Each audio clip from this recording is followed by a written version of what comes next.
മാന്നാനം എക്കളോഗ് തിയേറ്ററിൻ്റെ യാത്രാ പരിപാടിയിലേക്ക് ഏവർക്കും സ്വാഗതം. ചവറയച്ചനോടൊപ്പമാണ്. ചവറയച്ചനോട് മാത്രമല്ല, പാലക്കൽ തോമാ മൽപ്പാനും ഒരൂക്കര തോമാ മൽപ്പാനും കണിയാന്തറ യാക്കോബും കൂടി എല്ലാവരും കൂടിയാണ് നമ്മളിന്ന് അന്ത്രയോസിൻ്റെ നാമത്തിലുള്ള അർത്തുങ്കൽ പള്ളിയിലേക്ക് പോവുകയാണ്. അവിടെയാണ് നമ്മുടെ മെത്രാൻ, സ്റ്റബിലിനി മെത്രാൻ താമസിക്കുന്നത്. അവിടെയാണ് ഇവരുടെ ഈ ഒത്തുചേരലിനും ഇവരുടെ ഈ അർത്തുങ്കൽ പള്ളിയിലേക്ക് പോകുന്നതിൻ്റെയും ഒക്കെ ചരിത്രം ഒത്തിരി പിന്നോട്ട് ചിന്തിച്ചാൽ നമുക്ക് മനസ്സിലാക്കാൻ സാധിക്കും. ഇവർക്കെല്ലാവർക്കും വനവാസത്തിന് പോകണം എന്ന താല്പര്യമാണ് ഉണ്ടായത്. വലയിടത്തും ഒതുങ്ങിക്കൂടി പരമാത്മാവിലേക്ക്, ജീവാത്മാവിനെ പരമാത്മാവിലേക്ക് ലയിപ്പിച്ച് അങ്ങനെ ഒരു സുന്ദര നിമിഷങ്ങളിലൂടെ കടന്നു പോവുകയും ചെയ്യുന്ന ഒരു ജീവിതം. ഈ ലോകത്ത് ജീവിച്ചാൽ ആത്മാവിനെ നമുക്ക് നഷ്ടമാകും എന്ന ചിന്തയായിരുന്നു ഇവർക്കെല്ലാവർക്കും. ചവറയച്ചൻ പട്ടമേറ്റ ആദ്യത്തെ കുർബാനയിൽ ചവറയച്ചൻ ചരിത്രത്തിൽ എഴുതിയിട്ടുണ്ട്, നാളാഗമത്തിൽ എഴുതിയിട്ടുണ്ട്. ഇതിൻ്റെ വെളിവിനായിട്ടാണ് ആദ്യത്തെ കുർബാന അർപ്പിച്ചത് എന്ന് പറയുന്നു. ആ നിയോഗമാണ് ചവറയച്ചൻ ദൈവത്തിൻ്റെ മുൻപിൽ സമർപ്പിച്ചത്. ഇതിനൊരു വെളിവുണ്ടാവണം. ഇവരെല്ലാവരും കൂടി മെത്രാനച്ചനെ കണ്ടപ്പോൾ, തങ്ങളുടെ ആഗ്രഹം അറിയിച്ചപ്പോൾ, മെത്രാനച്ചൻ പൊടുന്നനവെ പറയുകയാണ്, നിങ്ങൾ ഇച്ചിരിയെങ്കിലും വെളിവുള്ളവർ, അറിവുള്ളവർ ഈ ലോകത്ത് നിന്ന് മാറി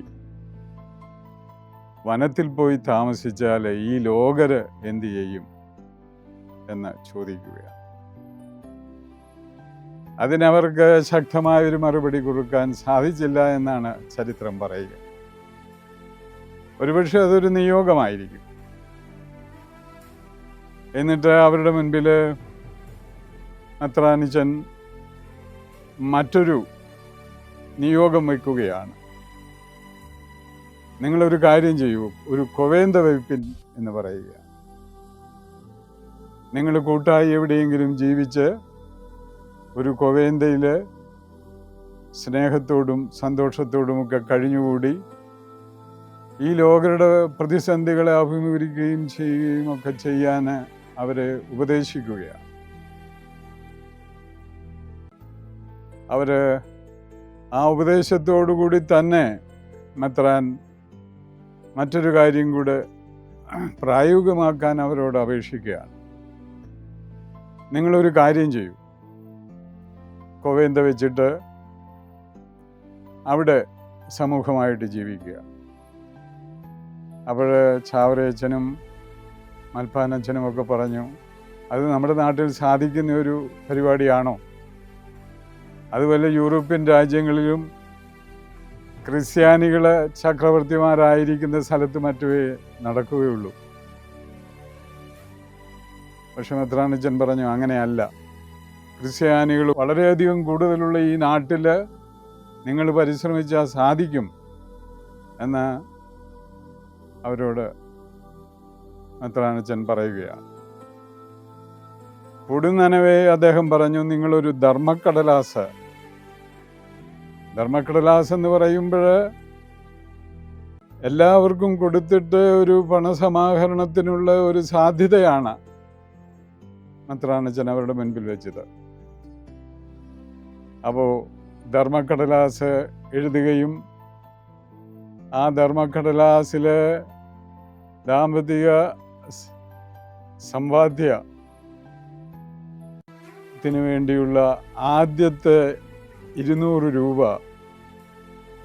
ഈ മെത്രാണച്ചൻ തന്നെ കൊടുക്കുകയാണ്, ശബലിനി മെത്രാൻ. അതവർക്കൊരു വഴികാട്ടിയായിരുന്നു. അത് അപേക്ഷയുമായി ചെന്ന അവർക്ക് ധർമ്മക്കടലാസ് കൊടുത്ത് സംതൃപ്തിപ്പെടുത്തുകയാണ്. അങ്ങനെയാണ് കോവേന്ത സ്ഥാപിക്കാനുള്ള ഒരു ആവേശം അവരുടെ ജീവിതത്തിലേക്ക് ഈ തോമാച്ചന്മാരുടെയും ചാവറയച്ചൻ്റെയും കണിയാന്തര യാക്കോബിൻ്റെയും ഒക്കെ ജീവിതത്തിലേക്ക് കോവേന്തയുടെ ചിന്ത കടന്നു വരുന്നത് അങ്ങനെ.